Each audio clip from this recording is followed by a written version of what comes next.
यिर्मयाह की पुस्तक के हमारे अध्ययन में आपका स्वागत है। भविष्यद्वक्ता यिर्मयाह अपनी सेवा के वर्षों के दौरान कई उपदेशों का प्रचार करते हैं, लेकिन उपदेश देने की उनकी शैली वास्तव में अद्वितीय और असामान्य है। वह गहरी आध्यात्मिक सच्चाइयों को प्रदर्शित करने के लिए दृश्य चित्रों का उपयोग करते हैं। हम इस प्रकार के उपदेश को एक प्रतीकात्मक कार्य उपदेश कह सकते हैं।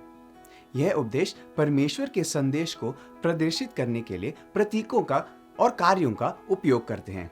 यिर्मयाह इस तरह से उपदेश देते हैं क्योंकि परमेश्वर उनसे इस तरह से बात करते हैं। परमेश्वर यिर्मयाह के दर्शन दिखाते हैं जो उन्हें संदेश को स्पष्ट कर देता है। यहाँ उन दृष्टिकोणों में से एक का आदर्श उदाहरण दिया गया है जो हमें बेहतर ढंग से समझने में मदद करेगा कि प्रतीकात्मक कार्य संचार कैसे काम करते हैं। यिर्मयाह 24:1-2 में भविष्यद्वक्ता ने खुलासा किया, तो उसके बाद यहोवा ने मुझको अपने मंदिर के सामने रखे हुए अंजीरों के 2 टोकरे दिखाए। एक टोकरे में तो पहले से अच्छे अच्छे अंजीर थे और दूसरे टोकरे में बहुत निकम्मे अंजीर थे, वरन वे ऐसे निकम्मे थे कि खाने के योग्य भी न थे। इस दृष्टि में अंजीर 2 प्रकार के होते हैं। प्रत्येक प्रकार यहूदा में लोगों के एक अलग समूह का प्रतिनिधित्व करता है। एक समूह को पता चलता है कि बाबिलोन की कैद परमेश्वर से सजा का एक रूप है। वे बाबुल जाते हैं और परमेश्वर के अनुशासन और स्वीकार करते हैं और पश्चाताप करते हैं। ये अच्छे अंजीर हैं। उनका रास्ता कुछ ऐसा होगा। वह कैद में चले जाएंगे, वह प्रभु के अनुशासन को स्वीकार करेंगे, उन्हें पवित्र भूमि में नए सिरे से शुरू करने के लिए वापस लाया जाएगा और वह स्वेच्छा से मूर्ति पूजा के अपने पाप से दूर हो जाएंगे। वचन 7 में प्रभु इन अच्छे अंजीर का जिक्र करते हुए कहते हैं, मैं उनका ऐसा मन कर दूंगा कि वह मुझे जानेंगे कि मैं यहोवा हूँ और वह मेरी प्रजा ठहरेंगे और मैं उनका परमेश्वर, क्योंकि वह मेरी ओर सारे मन से फिरेंगे। अब सड़े हुए अंजीर उन लोगों का प्रतिनिधित्व करते हैं जिन्हें परमेश्वर पूरी तरह से अस्वीकार करते हैं। इन सड़े हुए अंजीर में राजा सिदकिय्याह का विद्रोही प्रशासन है, जिसका बुरा व्यवहार उसके लोगों के लिए स्थिति को और भी बदतर बना देता है। फिर ऐसे लोग हैं जो यहूदा में अपने विद्रोह में बने रहते हैं। साथ ही साथ वे लोग जो यह सबसे छिपने के लिए मिस्र की ओर भाग जाते हैं। ये लोग परमेश्वर की योजना को आत्मसमर्पण करने के बजाय अपने स्वयं के जीवन को नियंत्रण करने का प्रयास करते हैं। यिर्मयाह किसी का भी विरोध करते हैं जो अपने भाग्य का मालिक बनना चाहता है। इस तरह का व्यक्ति दावा करता है कहते हुए, मैं इसे अपने आप कर सकता हूँ। इस प्रकार का व्यक्ति विश्वास करता है कि मनुष्य दुनिया की समस्याओं के जवाब में है और दुनिया में कार्य करने की प्रभु की क्षमता को पूरी तरह से अस्वीकार करता है। वचन 9 और 10 में प्रभु इस तरह के व्यक्ति के बारे में यह कहते हैं, इस कारण वह पृथ्वी के राज्य राज्य में मारे मारे फिरते हुए दुख भोगते रहेंगे और जितने स्थानों में उन्हें बरबस निकाल दूंगा उन सबों में वे नामधराए और दृष्टांत और श्राप का विषय होंगे और मैं उनमें तलवार चलाऊंगा और महंगी और मरी फैलाऊंगा और अंत में इस देश में से जिसे मैंने उनके पुरखाओं और उनको दिया है वे मिट जाएंगे। आप यहाँ देखते हैं कि परमेश्वर इन विद्रोहियों के बारे में कितने गंभीर हैं, जबकि अच्छे अंजीर के लिए यहूदा के वफादार पुरुषों के लिए उनका संदेश शांति और आशा का है, इन बुरे अंजीरों के लिए उनका संदेश कुल विनाश का है। प्रभु ने जो दर्शन दिखाया है उस पर यिर्मयाह का मन टूट गया है। कोई फर्क नहीं पड़ता कि लोग उनके प्रति कितने क्रूर हैं, वह अभी भी आने वाली तबाही के लिए रोते हैं। अपने लोगों की कैद। अध्याय 8 वचन 18 में यिर्मयाह रोते हैं, इस शोक की दशा में मुझे शांति कहाँ से मिलेगी? मेरा हृदय भीतर ही भीतर तड़पता है। वह 8:21 में इस दर्द को समझाते हैं, अपने लोगों के दुख से मैं दुखित हुआ। यिर्मयाह चाहते हैं कि उनके लोग परमेश्वर के पास वापस आएं और इन भयानक चीजों का अनुभव करने से बचें जो वे अपने दर्शन में देखते हैं। अब यिर्मयाह जानते हैं कि यहूदा के लोगों को जो परेशानी है इसका एक इलाज है, लेकिन उनके विद्रोह के दिल नहीं सुनेंगे। वह अध्याय 4 के वचन 4 में पुकारते हैं, यहोवा के लिए अपना खतना करो, हाँ अपने मन का खतना करो। अब शारीरिक खतना परमेश्वर और अब्राहम के बीच की वाचा का एक संकेत है, लेकिन दिल का खतना का अर्थ है वास्तव में अब्राहम के विश्वास को परमेश्वर के प्रति विश्वास और आज्ञाकारिता के माध्यम से जीना। यदि हम केवल अपने शब्दों के साथ दावा करने से परे जाते हैं या अपने शरीर को केवल विश्वास के प्रतीकों के साथ सजाते हैं, जैसे कि खतना, लटकना या यहाँ तक कि सलीब, तो हम परमेश्वर के साथ एक वास्तविक संबंध रख सकते हैं। हमें अपने कार्यों के माध्यम से जो विश्वास है उसके अनुसार भी जीना चाहिए। हमें प्रभु की आज्ञाओं का पालन करना चाहिए। यदि हम उस तरह से नहीं जीते हैं जिस तरह से परमेश्वर हमें आज्ञा देते हैं, तो हम अपने आप को उसके लोग कैसे कह सकते हैं और हमें उसके हाथों से आशीषों की अपेक्षा क्यों करनी चाहिए। यिर्मयाह 7:23 में उनके लोग कैसे बने, इस बारे में परमेश्वर क्या कहते हैं उसे सुनिए। परंतु मैंने तो उनको यह आज्ञा दी है कि मेरे वचन को मानो, तब मैं तुम्हारा परमेश्वर होऊंगा और तुम मेरी प्रजा ठहरोगे। और जिस मार्ग की मैं तुम्हें आज्ञा दे रहा हूँ उसमें चलो, तब तुम्हारा भला होगा। आप देखते हैं यिर्मयाह लोगों की पहचान को लोगों के व्यवहार से जोड़ते हैं। यदि आप कहने जा रहे हैं कि आप एक चीज़ हैं, लेकिन आपका जीवन बताता है कि आप कुछ और हैं, तो आप वास्तव में एक पाखंडी हैं।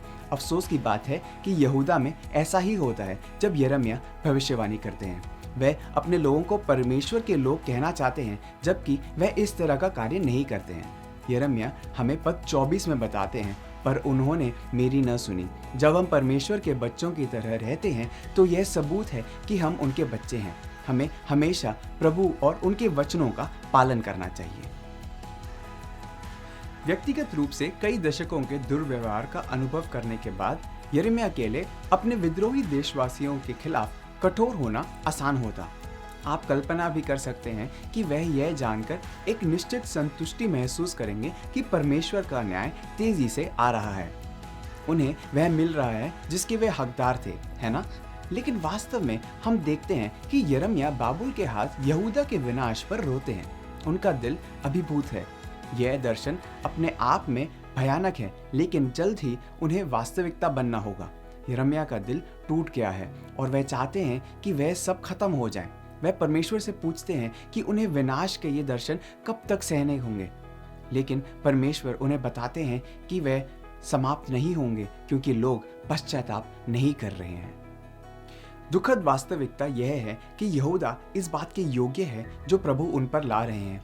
परमेश्वर हमें यिर्मयाह 6:13-15 में उनके बारे में वास्तव में भयानक वर्णन देते हैं, क्योंकि उनमें छोटे से लेकर बड़े सबके सब लालची हैं और काब भविष्यवक्ता क्या याजक सबके सब छल से काम करते हैं। वे शांति है शांति ऐसा कह कहकर मेरी प्रजा के घाव के ऊपर ही ऊपर चंगा करते हैं, परंतु शांति कुछ भी नहीं। क्या वे कभी अपने घृणित कामों के कार्य लज्जित हुए? नहीं, कुछ भी लज्जित नहीं हुए। वे लज्जित होना जानते ही नहीं। इस कारण जब और लोग नीचे गिरेंगे तब वह भी गिरेंगे, और जब उनको दंड देने लगूंगा तब वह ठोकर खाकर गिरेंगे। यहोवा का यही वचन है। लेकिन यह जितना बुरा लगता है और इन विद्रोही लोगों के साथ परमेश्वर जितने गुस्सा हैं, यह सब सजा वास्तव में उनकी भलाई के लिए है। परमेश्वर तब भी इन लोगों से प्रेम करते हैं, तब भी जब वे दुष्ट और विद्रोही होते हैं। यह दंड पाप के खिलाफ परमेश्वर का क्रोध नहीं है, जैसे कि वह गलत काम करने के लिए उन्हें चोट पहुंचाना चाहते हैं। यह एक पिता का अनुशासन है जो अपने बच्चों को अपने मूर्ख कार्यों से दूर देखना चाहता है। पश्चाताप ही लक्ष्य है। परमेश्वर जानते हैं कि यदि इन लोगों को जो कुछ भी वह चाहते हैं करने के लिए छोड़ दिया जाए, तो उनका भाग्य उस अस्थायी पीड़ा से कहीं अधिक खराब होगा जो यह सजा लाता है।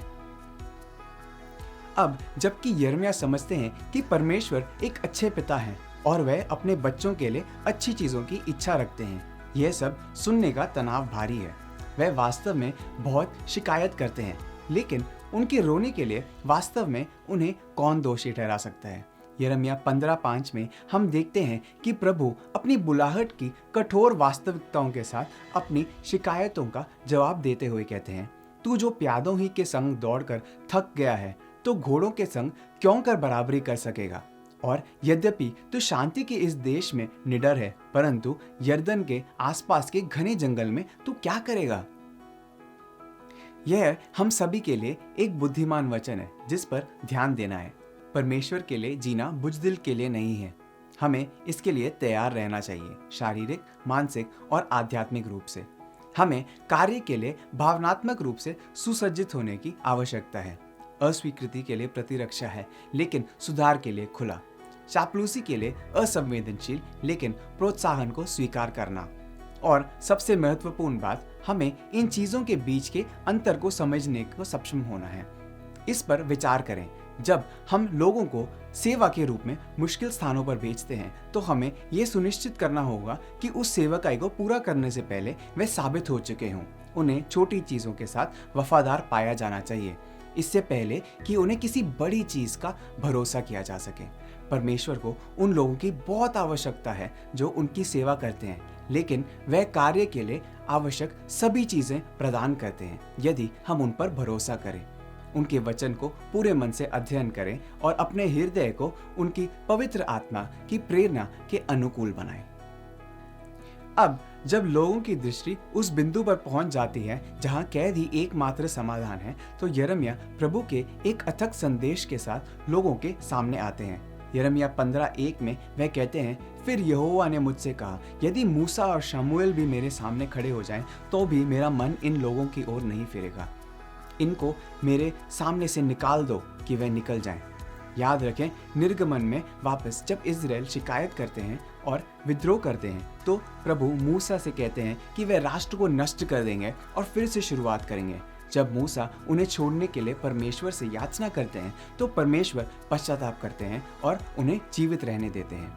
लेकिन यहाँ यिर्मयाह 15 में परमेश्वर कहते हैं कि मूसा भी यिर्मयाह के देशवासियों पर आने वाली सजा को रोक नहीं सकता है।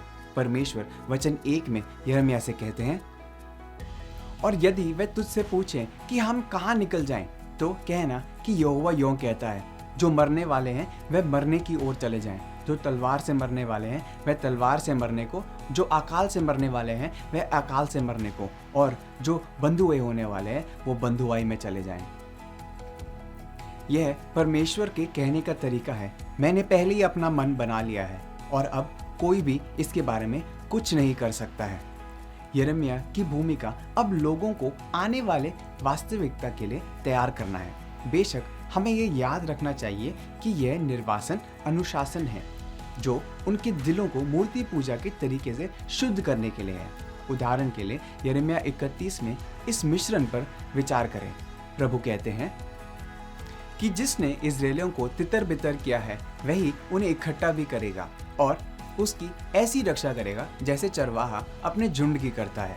मैं अपनी व्यवस्था उनके मन में संभाऊंगा और उसे उनके हृदय पर लिखूंगा, और मैं उनका परमेश्वर ठहरूंगा और वह मेरी प्रजा। मैं उन्हें नदियों के किनारे किनारे में ऐसे चौरस मार्ग से ले जाऊंगा जिससे वह ठोकर ही न खा पाए, क्योंकि मैं इज़राइल का पिता हूँ। मैं उनका अधर्म क्षमा करूंगा और उनका पाप फिर स्मरण न करूंगा। और जिस प्रकार से मैं सोच सोचकर उनको गिराता और ढाता, नष्ट करता, काट डालता और सत्यानाशी करता था, उसी प्रकार से मैं अब सोच सोचकर उनको रोपूंगा और पढ़ाऊंगा। परमेश्वर उन्हीं लोगों के ऊपर शांति के इन वचनों को बोलते हैं जिनकी उन्होंने अभी अभी विनाश और निर्वासन के लिए दंडित किया था। और यिर्मयाह की सभी भविष्यवाणियां सच होती हैं। यिर्मयाह आपदा की भविष्यवाणी करते हैं और आपदा आती है। वह उनकी कैद से लौटने का उपदेश देते हैं और वह 70 साल बाद वापस आते हैं। दानिएल खुद कैद से लौटने के बारे में यिर्मयाह की भविष्यवाणी को उद्धृत करते हैं। दरअसल यिर्मयाह दानिएल के प्रसिद्ध 70 सप्ताह की भविष्यवाणी के प्रेरित करते हैं, जो सभी चीजों की बहाली और मसीहा के आने की भविष्यवाणी करता है। हम याद रखें कि परमेश्वर का वादा उनके लोगों के विनाश के साथ कभी खत्म नहीं होता। हमेशा वापसी और बहाली की आशा होती है। जैसे हम आज समाप्त करते हैं, याद रखें कि ये भविष्यवाणी पुस्तकें मनुष्य के माध्यम से बोले गए परमेश्वर के वचन हैं। कयामत और आशा दोनों परमेश्वर से आते हैं, फिर भी दोनों प्रभु के लोगों की भलाई के लिए हैं। यह सब उनकी महिमा में समाप्त होता है। अनुशासन का वादा उन लोगों से किया जाता है जिनसे परमेश्वर प्रेम करते हैं। यदि वे उनसे मुंह मोड़ते हैं, वे अपने प्रियजनों को अपने पास वापस खींचने के लिए सब कुछ किए बिना भटकने नहीं देंगे। एक प्यार करने वाले और अच्छे पिता के रूप में यह उनकी भूमिका है। परमेश्वर विश्वास योग्य है और वह हमें एक अनंत बिना शर्त प्यार से प्यार करते हैं। वे यह भी वादा करते हैं कि जो कोई उनकी ओर मुड़ता है उनसे क्षमा किया जाएगा, स्वागत किया जाएगा और बहाल किया जाएगा। यह एक अद्भुत वादा है जो आज भी आपके और मेरे लिए मौजूद है। अगर हम प्रभु से प्रार्थना करते हैं तो वह निश्चय हमारे पापों से छुटकारा देंगे और हमें नया जीवन देंगे।